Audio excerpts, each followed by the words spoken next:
So it turns out that Misfits Boxing might just be the best promotion in all of combat sports. I mean, you got Dana White, the promoter of the UFC, now trying to take over boxing. Meanwhile, Misfits is a better boxing promotion and better than any MMA promotion. And that's including Power Slam. I just never thought I'd see the day, but I have to say, I think KSI's rinky-dink YouTube boxing promotion might just be my favorite promotion of all time. I mean, from what I originally thought was, I'm gonna be honest, a money laundering scheme that was set up to get KSI and his little brother the easiest wins possible, to now what might be the funnest promotion we even have going right now. I mean, the UFC's biggest fight this year was an absolute stinker. Meanwhile, the following week, we had the better Smash Bro absolutely nuking Luke Rockhold into another dimension. I mean, at this point, Luke Rockhold's just collecting knockout highlight reels in any promotion he can get his hands on.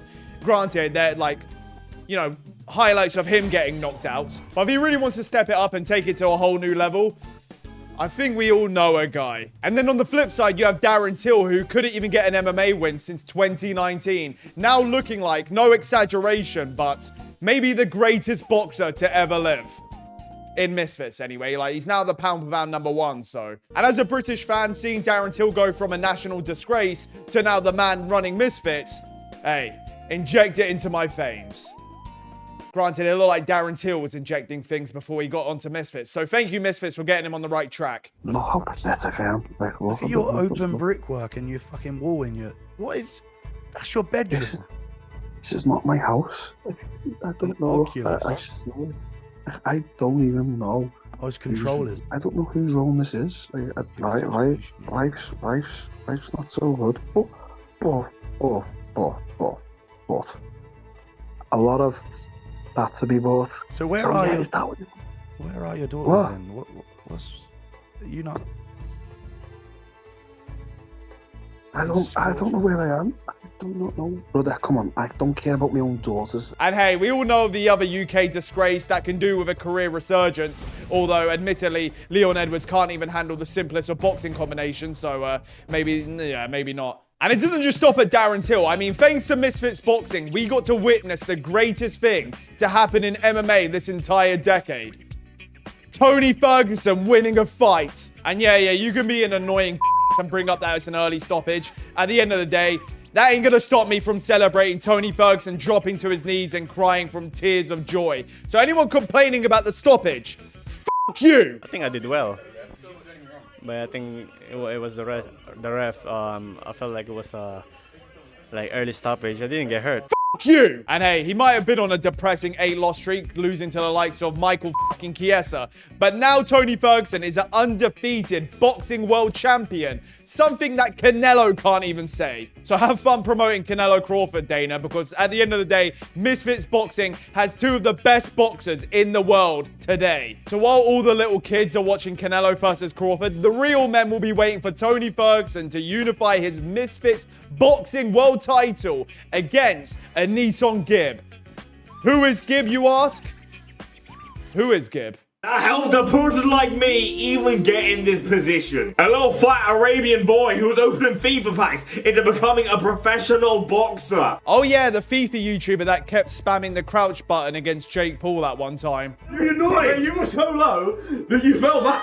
So there goes the bell and you can see immediately the high. And as someone that predicted the Tony Ferguson Salt Puppy fight so incredibly wrong, I have to say, for 2025, Tony Ferguson to still be finding new ways to make this loss streak even worse is actually getting to the point where this shit is impressive. I would say I'm never going to doubt him again, but I am going to doubt him again. Please don't let a Nissan Gibb beat Tony Ferguson, for the love of God. And last but not least, not only has Misfits Boxing made Darren Till and Tony Ferguson boxing world champions, they've done the unthinkable.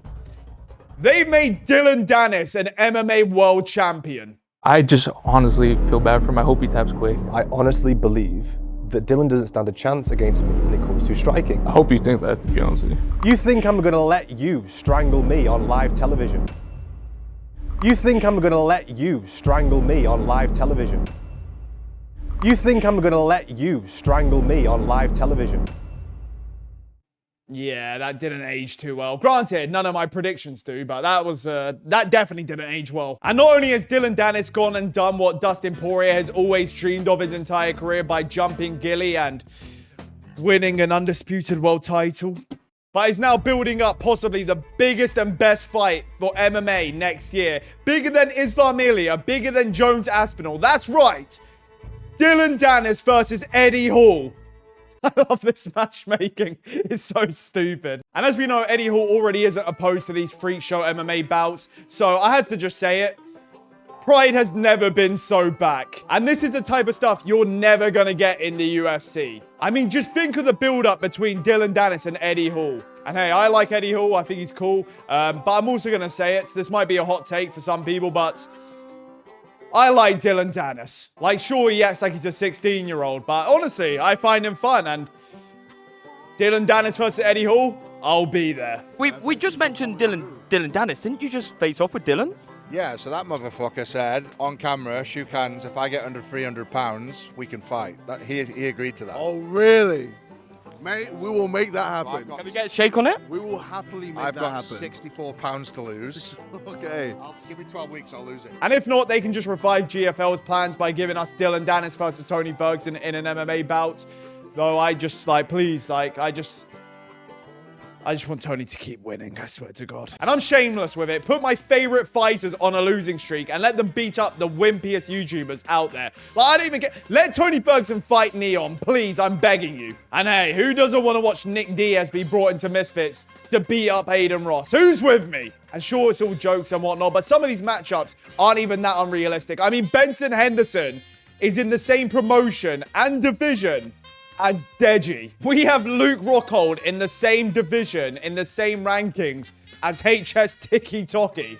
And then there's the cruiserweight division that consists of some of the funnest names in all of Misfits. I mean, you have KSI, Nate Diaz, Robbie Lawler, Mike Perry, Masvidal, Tyron Woodley, Derek Brunson. And I said this in my last Misfits video, and I'll say it again. Prime Bellator has never been so back. And there's always been other promotions for washed-up, released UFC fighters to go to. But honestly, fuck PFL, fuck Bare Knuckle, and fuck Dirty Boxing, and fuck John Jones. Because whoever gets cut from the UFC moving forward, I don't give a fuck what the PFL offers you. You're going to Misfits Boxing, and you're gonna enjoy it. And with all the washed-up, released UFC talents and all these random influencers, the matchmaking possibilities is endless. Hell, we even have Andrew Tate in the Misfits roster.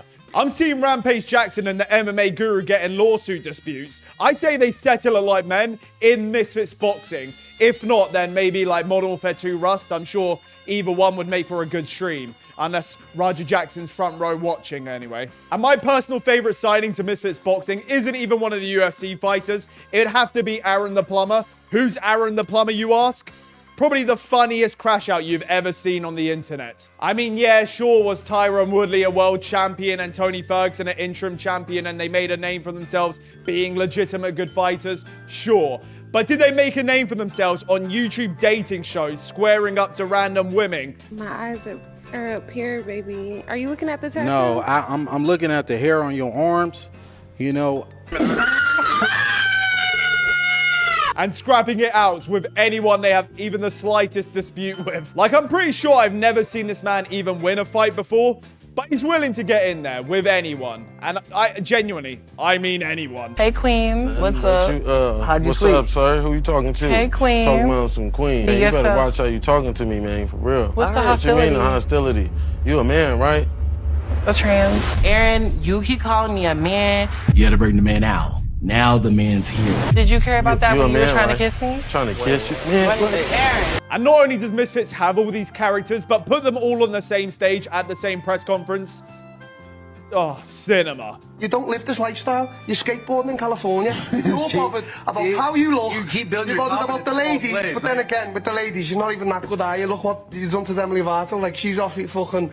Do you know what I mean? Like the potential that these press conferences have at Misfits, we don't even need the likes of Conor McGregor upstage, promoting it smashed out of his mind, getting in fighters' faces, saying shit like, October 11th is your date, and you'll dance for me, boy. And after years of UFC fans complaining about how boring press conferences have become, finally it's very refreshing to see a promotion willing to let their fighters be as degenerate as possible, throwing tables around, throwing cake at each other, kicking whatever the fuck this glass panel is, and just doing the most to actually sell a fight. And not only does Misfits have better press conferences, they actually do what UFC fans have been crying out for years. Face-to-face interviews. And you just know everybody loves these face-off interviews. I mean, look at the amount of views and reactions they bring in. Granted, they're done by mostly the most theatrical, WWE-styled boxers we can find on an influencer boxing scene. And, I mean, I can't imagine Dagestani's acting like this, but I, for one, love it. Because, honestly, I have no idea how many more times I can take a UFC fighter regurgitate the same "can't wait to see" on Saturday night lines on these press conferences, when what they should be doing is throwing an egg at the opponent's face. And aside from the fun matchmaking and press conferences we can get down the line, I've not even got to the best bit. There's no wrestling. Okay, I'm joking. I am an MMA fan. I enjoy grappling. But when I get to watch Darren Till versus Luke Rockhold, and as far as I know, all they're going to be doing is throwing hands, not like they're going to be a UFC champion anytime soon, so I much prefer it this way. And on top of that, it's the best of both worlds. Now that Misfits has made a whole MMA division that apparently Dylan Danis is the only one in, so is the undisputed champion. Now, if any of these MMA guys want to have MMA bouts in Misfits, they're more than welcome to. At least that's how I'd imagine it would work. And MMA bouts in a ring, Pride has never been so back. And it looked like Misfits were in need of an MMA division, considering we had KSI finishing random unks with elbows and Dylan Danis jumping Gilly on Logan Paul. So, makes sense. Sign up to my boy's YouTube channel. That is JG2. And for those who don't, you can do me a favor and you can bend the knee to King Triple C2.